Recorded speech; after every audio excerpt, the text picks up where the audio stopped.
Chapter 2, Mr. Kermit.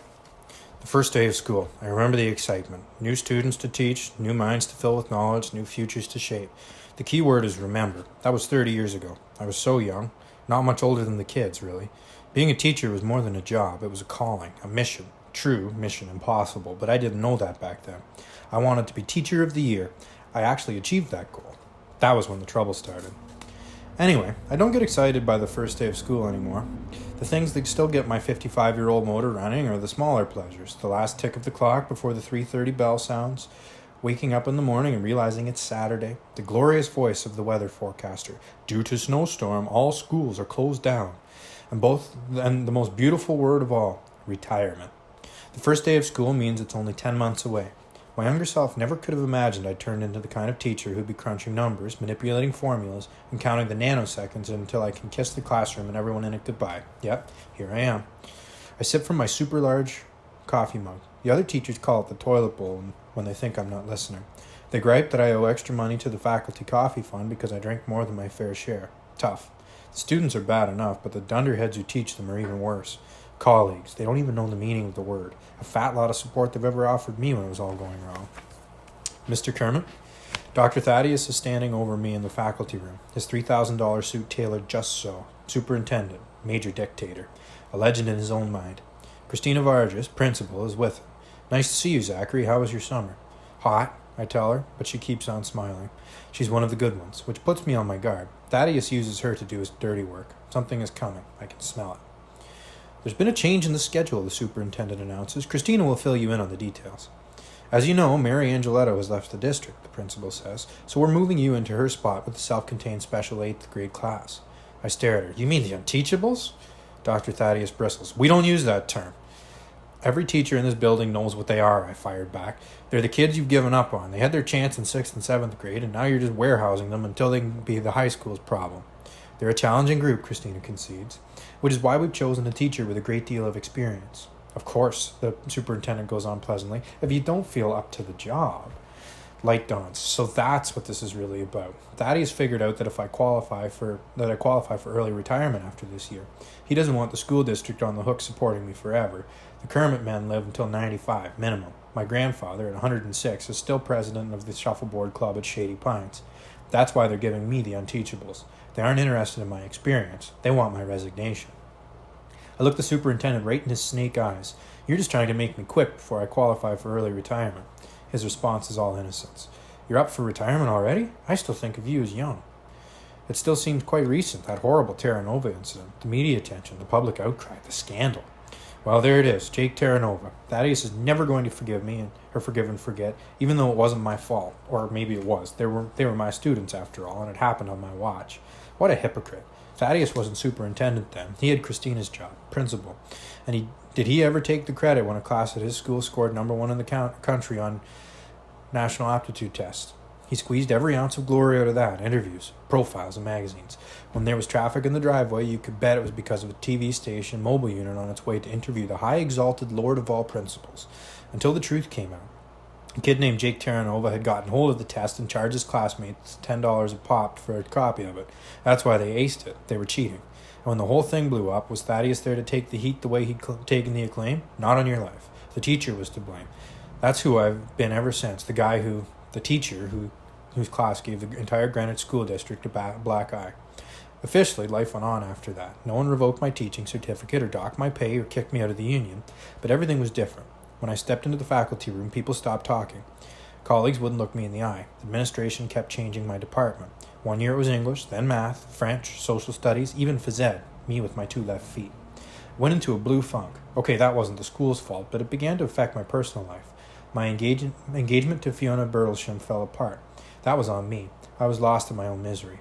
Worst of all, the one thing that was most important to me, teaching, became a bad joke. The kids didn't want to learn? Fine.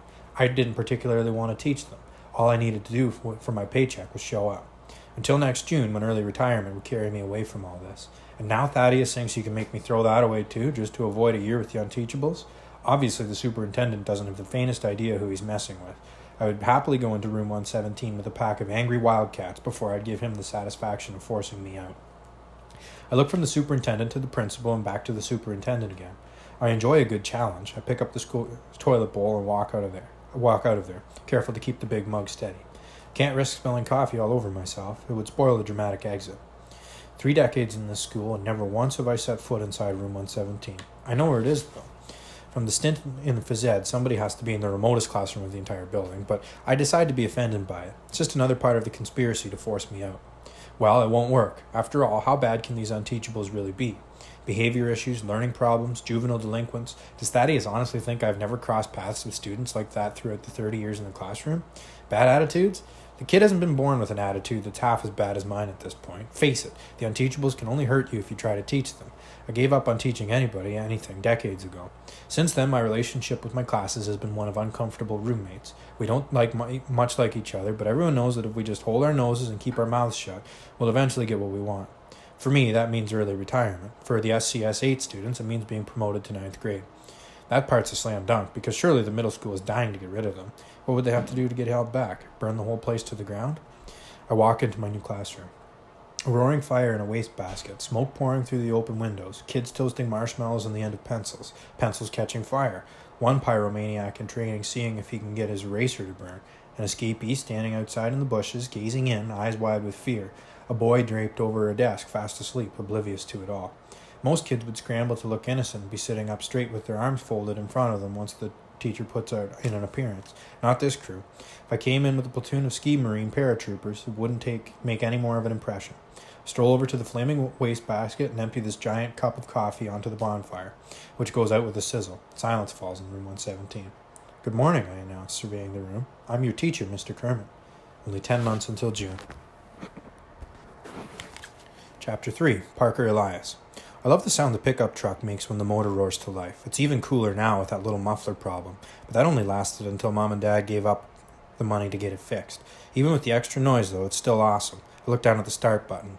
Negan, rat/pots. That's what I saw the first time anyway. Now I know what it really says. Engine, start/stop. That's what reading is for me. I see all the letters, but they're all kind of mismatched. Looks like my class at school, which is SCS 8, although it looks like SS8C or S8SC, or even CS8S. It messes me up a little at first until I can figure out where I have to go. Then it doesn't matter what order the letters and numbers are in. The pickup jounces over the packed dirt of the driveway before bumping onto the paved road where our property ends. Our farm is right outside town, so I haven't got very far when a police car pulls up beside me. The cop gives me a thorough once-over with his eyes. I'm used to it. I'm kind of small for my age, so I look like a 12-year-old out for a joyride. I thought that new girl's eyes would pop out of her head when I jumped down from the pickup on the first day of school. Or maybe that's the expression she gives everyone who knocks her book bag halfway to the moon. Let's get the record straight. I'm 14. They don't let you drive any younger than that, no matter what your special situation is. It's okay, though. The police around here all know me. The cop rolls down his window and peers into the flatbed of the pickup, taking note of several bushel baskets of fresh tomatoes. "You're just taking those over to the farmer's market, right, Parker?" he calls. "Right, officer." And straight to the school after that. I shake my head. "First I have to pick up Grams." The cop frowns. "Grams?" "My grandmother," I explain. "I have to take her to the senior center, then school." That's why I have a driver's license in 8th grade. It's a provisional license, although to me it looks more like rival Snoopy Icelands. I'm allowed to drive the pickup so long as it's for farm business or for Grams, who's pretty old and sometimes kind of confused, no offense. My folks both work crazy hours on the farm, so I'm the only one who's free to pick her up at her apartment and take her to the center where she hangs out all day. Then I drive to school, and after school I pick her up and take her back to our house for dinner. She doesn't live with us, though. She refuses to give up her own place. My independence, she calls it. The law says I can do all this because running a farm is considered a hardship. That's pretty stupid because we actually prefer living outside the city and having tons of open space when everybody else is stuck on a little postage stamp of grass. Plus, we don't really have livestock, so we don't have to do any of the really gross farm things like sticking your arm up the butt of a cow. I've seen that done on TV, but a hard pass. I drop off the tomatoes at the market, watching the clock impatiently while Mr. Sardo weighs everything to the millionth of an ounce. Then straight to Grams. She's waiting for me in the lobby of her apartment building. She's wearing a winter coat, and it's like 80 degrees out. So I have to park, and we go upstairs to put away the coat. And by the time I return from the closet, she's in the kitchen warming up leftover meatloaf for me. "But Grams, I'm going to be late for school. Breakfast is the most important meal of the day, kiddo." I used to like it when she called me kiddo, but now I'm pretty sure it's because she can't remember my name. It bums me out. To be fair, she called me kiddo before she forgot my name, too. The difference is that now it's the only thing she calls me. I already had breakfast, I tell her. You want mashed potatoes with that? She asks. It won't take long. No, thanks, I'm fine. Obviously, I eat the meatloaf. It's actually pretty good. Grams can still cook, even though she's forgotten most other things. She's been knitting me a sweater for the past 3 years that she can't seem to finish. I've gotten a lot bigger in that time, but it's okay, because so is the sweater. It's draped over the back of the couch, a mass of dropped stitches, hanging strands, and random colors. It looks like a giant psychedelic wool amoeba. I gulp down the food as fast as I can, but it still throws off my schedule. By the time I drop Grams at the senior center, I can already hear the bell ringing at school. With my grandmother, there's always something to slow you down. If it isn't meatloaf, then she's buttoned her blouse wrong, or she's wearing slippers instead of shoes, or she's waiting for Grandpa to come home even though he died a long time ago. I'm used to being late. Grams is worth it. But it's my 4th time already, and it's only the first week of school. I barrel around the streets, busting the speed limit by a lot and blowing at least one stop sign. I screech into the school parking lot, leaving a small mark on the side of Mr. Sarkassian's BMW. Not good. Carefully, I back out and find another spot, this one on the opposite side of the lot. I pull my trusty can of scratch guard off the glove compartment and rub the evidence off my front bumper. Then I work on the Beamer a little. Not perfect, but it should keep Mr. S from noticing the damage long enough for him to have absolutely no idea where it might have come from. This is usually the part where my day starts to go downhill. I love getting to school, the driving and all that, but once I'm here, not so much. There's no problem with the building, and the teachers are okay, I guess. It just happens to be a place where I'm bad at everything that's considered important. It's a long walk to room 117. I take it slow because who wants to rush someplace you hate? I'm already late, though, so I open the door and walk inside. Before I know it, my feet slide out from under me, and wham! I'm flat on my back on the floor. It gets a big laugh and scattered applause from the 6 kids who are already there. The only person who doesn't react is our teacher, Mr. Kermit. He never lifts his face from the New York Times crossword puzzle, except occasionally to take a sip from the humongous coffee cup. And that's not just today. He's like that all the time. Yesterday, when Barnstorm chucked one of his crutches and shattered the globe, the teacher didn't do so much as flinch, even when the Horn of Africa bounced off the side of his head. You could probably set off an atomic bomb on his desk and he'd never notice. I scramble up, but when I turn back to the doorway to see what tripped me, I go down again on my face this time. I can smell the floor and taste it a little. There's butter all over it. Who greased the floor? I howl. The kids laugh louder, enough to penetrate the cone of silence and capture Mr. Kermit's attention. He glances up, sees me flopping like a fish out of water, and quickly goes back to his puzzle. If he's not the worst teacher in the world, he's definitely bottom 5. Most embarrassing of all, Kiana has to rescue me. She's the girl whose backpack I hit with the truck. She hauls me far enough from the buttered area that I can stand straight upright again. My shoes are still a little slippery, but at least I can walk to my desk. Kiana turns to the rest of the class. Who did that? Raheem, who's fast asleep, lifts his head up and looks around like a deer in the headlights. Did what? Let it go, I murmur, red-faced. Why should you, she demands. Somebody buttered the doorway. Mr. Kermit's not going to stand for that. An absent-minded comes from the direction of the teacher's desk. Shh! I drag my broken body into my chair. Who's the mystery prankster who almost put me in intensive care?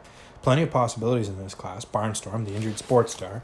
He gets away with everything. At least he did until they put him in SCS 8. Aldo, the jerk who flies off the handle every time the wind blows. Elaine, I sneak a look over my shoulder at the scariest girl in 8th grade. Oh, please don't let it be her. Elaine rhymes with pain. I'll probably never find out who buttered the floor. If it was Elaine, I don't want to. When I glance up, Mr. Kermit is standing in front of me, and at the first I'm flattered that he's come over to make sure I don't have a concussion. But no, he places a worksheet on my desk and wordlessly returns to his crossword puzzle. That's what we do in the self-contained 8th grade class. At the beginning of each period, Mr. Kermit hands us a worksheet. No one does them. At least that's how it was at the beginning. There was a lot of paper airplanes sailing around the room for the first 3 days. I figured Mr. Kermit would get mad, but he never made a peep about them, so the airplanes stopped. What was the point of making them if you couldn't get a rise out of the teacher? Eventually, it got so boring that the only possible thing to do was the worksheet. It's kind of hard for me, though, even because the letters get all jumbled up. Even if it's math, they never just ask what's 5 plus 3. They have to make it into a story about 5 brown rabbits and 3 white rabbits having a rabbit cotillion. That's where I get lost. Cotillion looks like licit loon to me. I'm hunched over my paper trying to make heads or tails of the unbreakable code. When at the desk beside me, Kiana sets down her pen and peers at my paper, which is as untouched as the minute I get it. You haven't started yet, she hisses. Sure I have, I reply defensively. She isn't sold. What question are you on? 1, I shoot back. I'm taking it slow, okay? I return to work, staring at the letters, willing them to arrange themselves into a form that makes sense to me.